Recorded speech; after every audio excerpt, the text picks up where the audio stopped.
அஸ்ஸலாமுஅலைக்கும். Hi friends, இன்னைக்கு ஒரு சண்டேவோட குட்டி விளாக் பார்த்துடலாமா? ஸ்கூல் லீவுன்னு சொல்லிட்டு அதனால கொஞ்சம் லேட்டாக தான் எழுந்திரிச்சோம். அதுக்கப்புறம் வந்து டீ போட்டு குடிச்சிட்டு மார்னிங் பிரேக்ஃபாஸ்ட்டுக்கு சப்பாத்தி அண்ட் வந்து சன்னா மசாலா கிரேவி செய்வோம்ல, ஸோ அதோட வந்து நம்ம ராஜ்மாவும் இன்க்ளூட் பண்ணியிருக்கோம். கிட்னி பீன்ஸ் இருக்கும்ல, ஸோ அதை தான் நான் சொல்லிட்டு இருக்கேன். சப்பாத்திக்கு வந்து நீங்கள் சைடிஷாக கூட நீங்கள் எடுத்துக்கலாம். சப்பாத்திக்கு அப்புறம் பூரிக்கு நல்ல ஒரு காம்பினேஷனாக இருக்கும் சப்பாத்திக்குனா. இந்த ரெசிபியோட லாங் வீடியோ வேணும்னா கண்டிப்பாக கமெண்ட் செக்ஷன் சொல்லுங்க. நெக்ஸ்ட் லஞ்சுக்கு ஒரு சூப்பரான குழம்பு செஞ்சிடணும்.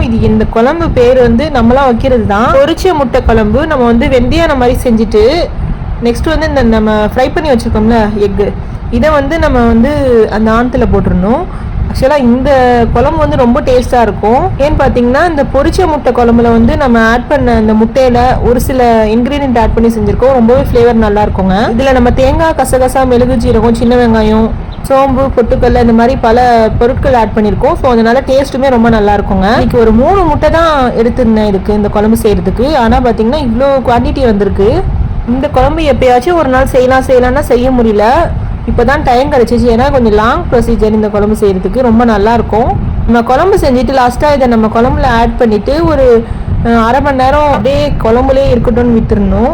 அந்த குழம்புல உள்ள ஃப்ளேவர் எல்லாம் இந்த பொரிச்ச முட்டையில இறங்கி அந்த குழம்போட டேஸ்ட்டுமே நல்லா இருக்கும். அண்ட் இந்த பொரிச்ச முட்டையும் ரொம்ப டேஸ்ட்டாக இருக்குங்க.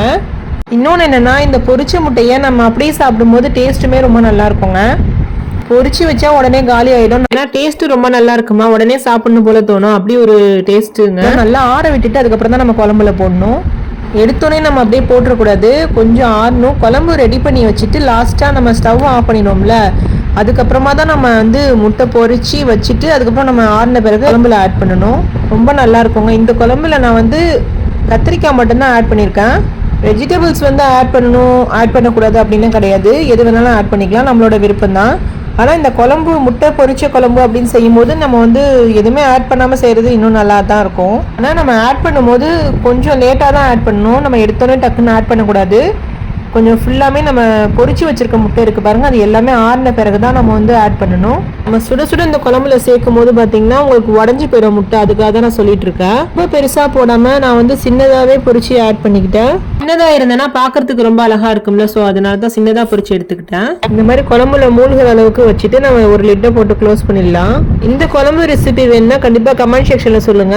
இந்த குழம்பு செய்யும் போது நான் வீடியோனா எடுக்கல, பட் நீங்கள் வேணும்னா கண்டிப்பாக கமெண்ட் செக்ஷனில் சொல்லுங்க. அடுத்து வரக்கூடிய வீடியோவில் நான் அப்லோட் பண்ணுறேன். நெக்ஸ்ட் நம்ம ரைஸையும் பக்கத்துலேயே பாயில் பண்ணி எடுத்தாச்சு. நெக்ஸ்ட் இந்த ரைஸை ஒரு ஹாட் பாட்ல சர்வ் பண்ணி எடுத்துட்டு ஒரு ஸ்பெஷலான ரெசிபி இருக்குது, எல்லாருக்கும் ரொம்ப பிடிக்கும். நம்ம வந்து முக்கியமா நம்மளோட உணவுல சேர்த்துக்கணும். எதை சொல்றேன்னு உங்களுக்கு தெரியுதுன்னு நினைக்கிறேன். நான் வந்து முருங்கைக்கீரையை பத்தி தான் சொல்லிட்டு இருக்கேன். முருங்கைக்கீரை வந்து உடம்புக்கு ரொம்பவே நல்லதுங்க. அதிகமான ஹெல்த் பெனிஃபிட்ஸ் நிறைஞ்சது. இன்னும் வந்து கெமிக்கல் கலக்காம ஆர்கானிக்கா நம்ம கொல்லையில வந்து விளையிற முருங்கைக்கீரைங்க. வெயிட் லாஸ்ல நீங்க இருந்தீங்கன்னா கண்டிப்பா கன்சியூம் பண்ணலாம். உடம்புக்கு ரொம்பவே நல்லதுங்க. ரத்த சோகை இருக்கிறவங்க தாராளமா எடுத்துக்கலாங்க. ரெகுலரா இந்த முருங்கைக்கீரை எடுத்துக்கிறதுனால முடி உதிர்ற பிரச்சனை வந்து கொஞ்சம் கொஞ்சமா உங்களுக்கு சரியாயிடும்.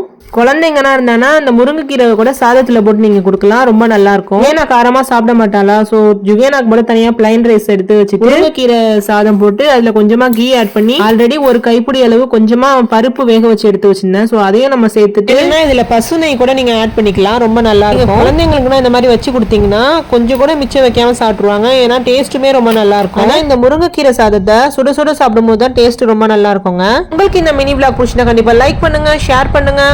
ஸ்வீட் எஸ்கேப் ட்ரீம் சேனலை சப்ஸ்கிரைப் பண்ணி வச்சுக்கோங்க. பக்கத்தில் இருக்க பெல் ஐகானை கிளிக் பண்ண மறந்துடாதீங்க. இன்ஷால்லா நெக்ஸ்ட் வீடியோல பார்க்கலாம்.